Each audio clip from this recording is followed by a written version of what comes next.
नमस्कार, मी स्नेहा परब। आज मी तुम्हाला सफेद पावट्याची उसळ कशी बनवायची ते मी दाखवणार आहे। हे पावटे असे दिसतात, त्याला वाल सुद्धा म्हणतात। एक रात्र पूर्ण पाण्यात भिजवून नंतर ते पाणी काढून दुसऱ्या दिवशी असे सुके ठेवायचे, मग त्याला असे मोड येतात।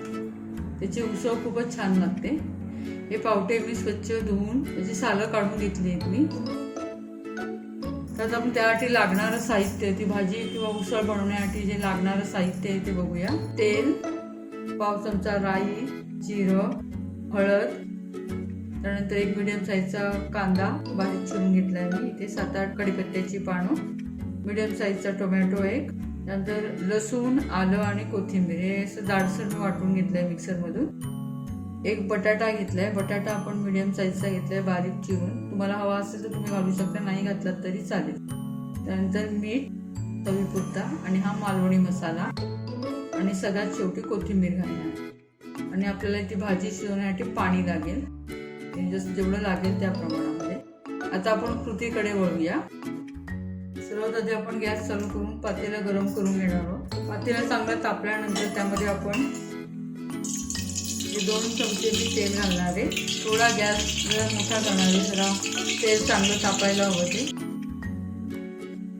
तेल चांगलं तापल्यानंतर आपण यामध्ये राई, पाव चमचा राई, पाव चमचा जिरं, हळद आपण नंतर टाकणार आहोत, कारण हळद लगेच जळेल यामध्ये ना। गॅस बारीक करायचा फोडणी देताना। त्यानंतर ही 5-6 कढीपत्त्याची पानं चांगली तडतडल्यानंतर आपण त्यामध्ये हा कांदा जो मीडियम साईजचा कापला आहे तो घेणार आहोत बारीक फोडणीसाठी। चांगलं परतायचं फोडणी आपल्याला। पाव चमचा हळद, आता ही हळद टाकायचं जळणार नाही। हळद घालून झाल्यानंतर चांगला कांदा परतून घ्यायचा आहे।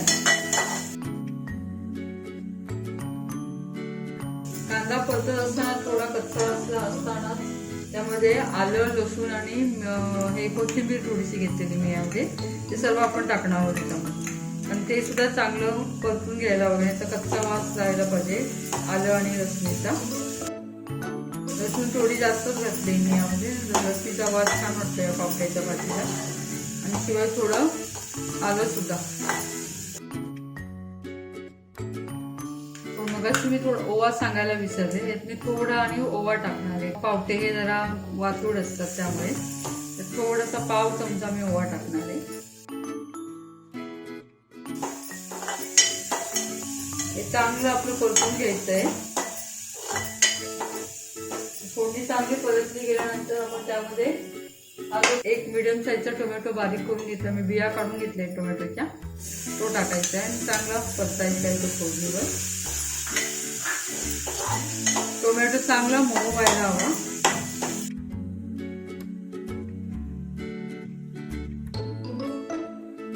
कांदा आपला चांगला मऊ होण्यासाठी 2 मिनिटांसाठी झाकण ठेवणार आहे। आता आपण 2 मिनिटांनी झाकण बाजूला करणार आहोत। आपला हा टोमॅटो चांगला मऊ झालाय।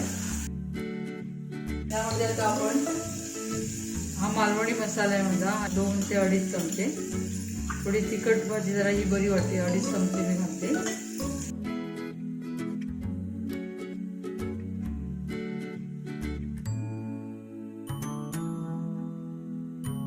हे मसाला घालून झाल्यानंतर थोडं चांगलं परतायचं आहे आपल्याला ही फोडणी। हे फोडणी थोडी मी आता कोथिंबीर टाकणार आहे। कोथिंबीर थोडी फोडणी टाकल्यानंतर थोडी जरा चव चांगली येते त्या भाजीला आणि वासही छान येतो, त्यासाठी मी इथे थोडी कोथिंबीर टाकणार आहे।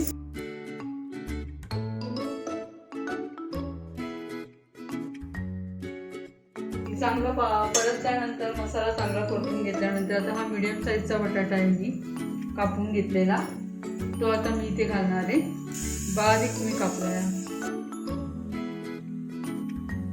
तुम्हाला हवा असेल तर तुम्ही घालू शकता, नाही घातलात तरी चालेल, पण इथे चव छान लागते पावट्या बरोबर किंवा वालाबरोबर, त्या पांढऱ्या वालाबरोबर।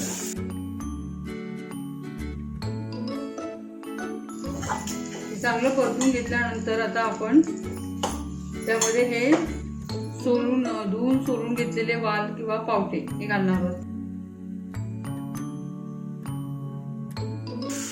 सुद्धा लवकर शिजतात, वेळ लागत नाही शिजायला. याला फोडणीमध्ये परतून घ्यायचे आहेत आधी आपल्याला सुकेच. फोडणी त्या वालाला किंवा बटाट्यांना चांगली लागायला हवी. थोडा मी गॅस मोठा करणार आहे परतताना.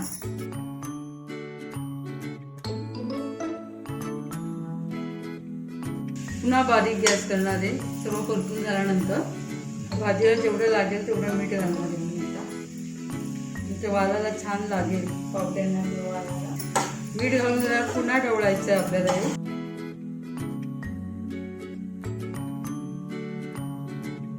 हे छान ढवळून झालं तर आपण त्यावर झाकण ठेवणार. झाकणावर मी थोडं पाणी टाकणार. हे पाणी गरम झाल्यावर आपण त्या पावट्यांमध्ये टाकणार. हेच पाणी त्या भाजीसाठी वापरायचं आहे आपल्याला. बटाटे आणि पावटे जेवढे शिजतील तेवढं पाणी घालायचं आहे आपल्याला. बघू आता किती लागेल ते. आता पाणी आपलं तापलंय थोडं. आता आपण भाजीत हे टाकूया पाणी. ढवळून घ्यायची भाजी आपल्याला. त्यात आपण हे गरम झालेलं पाणी टाकलं. त्याच्याने भाजीला चव पण चांगली लागते गरम पाणी टाकल्यामुळे, आणि शिजते सुद्धा लवकर. म्हणजे आपण एवढं पाणी टाकलं. बघू एवढ्या पाण्यात जर नाही झाली तर आपण पुन्हा वरती गरम पाणी ठेवणार आहोत. तेच पाणी आपण आतमध्ये ओतणार आहोत. थोडा गॅस मी मोठा करते, एक उकळी येईल. एक उकळी आल्यानंतर पुन्हा बारीक गॅस करायचा आहे आपल्याला. थोडा मी गॅस मोठा करते आता. ही भाजी जास्त शिजली तर चांगली लागत नाही, थोडी अर्धी कच्ची हवी तर छान लागते ती. आपल्याला हे वरती ठेवलेलं पाणी ते तसंच ठेवायचं. लागलं तरच आपण घालणार आहोत. मध्ये मध्ये थोडं ढवळायची आहे आपल्याला ती. आता आपण झाकण काढून बघूया. त्यातला एखादा बटाटा काढून बघायचा, पावटा आणि बटाटा. त्याने चमच्याने तोडून बघायचा. छान असा फुटतोय, म्हणजे अर्धा झालाय, अर्धा शिजला नाही आहे पूर्ण. आणि पावटा सुद्धा अशा हाताने दाबून बघायचा. अजून हा अर्धा कच्चा आहे. तर या असा अर्धा कच्चा असतानाच आपण यामध्ये ही 4 जी कोकमं घेतलीत ना मी, ही टाकणार आहे. याच्यामधला आंबटपणा त्या भाजीत उतरेल. भाजी जरा चवीला छान लागते मग हे कोकमं टाकल्यानंतर. हे ठराविक भाज्यांमध्ये कोकमं खूप छान लागतात. जरा अजून थोडी बटाटे शिजायला हवे. पूर्ण भाजी थोडी अगदी नावाला अशी कच्ची राहिली असेल त्यावेळेला आपण वाटण टाकणार आहोत. या भाजीला जास्त मोड आणले तरी काही वेळेला खराब लागते ती भाजी. मीडियम मोड असेल तर भाजी सुंदर होते याची. जास्त मोड आले तर जरा थोडा वास वेगळा येतो त्या भाजीचा. म्हणजे कमी मोड असलेली भाजी छान लागते. तर ह्या स्टेजला आपण आता याच्यामध्ये याची बटाट्याचा पण कलर चेंज झाला आहे, पावटे पण शिजले. आता आपण यामध्ये ना वाटण टाकणार आहोत. पुन्हा आपल्याला 5 मिनटं ही ठेवायची आहे. त्यामुळे मी आता इथे खोबरं घालून घेते. वाटण तुमच्या आवडीप्रमाणे तुम्हाला किती हवं तेवढं.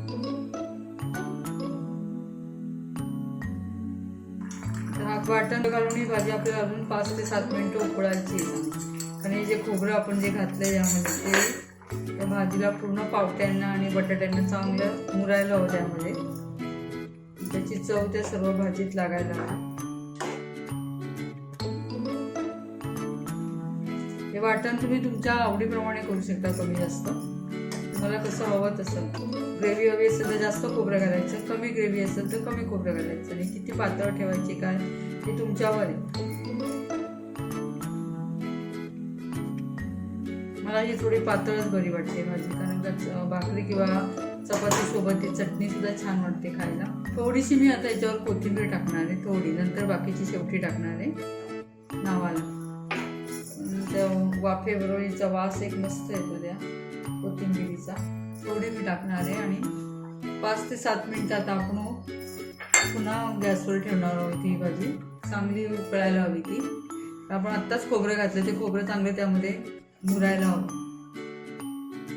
भाजीत पाणी घालताना जरा बेताचं घालायचं, कारण का पाणी जास्त झालं तरी पटकन शिजते ती भाजी आणि मग चवीला छान नाही लागत. त्याचे मीडियमच शिजायला हवी ती, जास्त कच्ची नाही आणि जास्त शिजलेली नाही, अशा अवस्थेमध्ये हवी ती.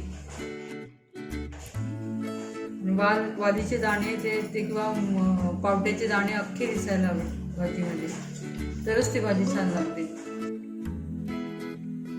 मी झाकण काढून पुन्हा एकदा बघणार आहे. पुन्हा आपण झाकण उघडून बघूया. आपली असं भाजी तयार झाली. बटाटे पण छान उकडली गेले. पावटा पण छान उकडला गेला आहे. हा बघा, सहज दाबला होता हाताने. याचा अर्थ आपली ही भाजी तयार झाली. आता आपण यामध्ये कोथिंबीर टाकणार वरून.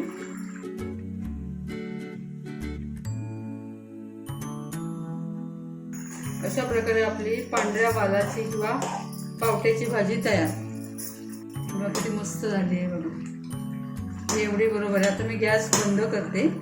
आपली ही भाजी तयार झाली, उसळ तयार झाली आपली वालाची किंवा पावट्याची भाजी. तुम्ही नक्की करून बघा. माझा हा व्हिडिओ जर तुम्हाला आवडला असेल तर माझ्या व्हिडिओला लाईक करा. माझे लेटेस्ट अपडेट हवे असेल तर माझ्या यूट्यूब चॅनलला सबस्क्राईब जरूर करा. आता आपण भेटू नेक्स्ट व्हिडिओमध्ये. तोपर्यंत नमस्कार.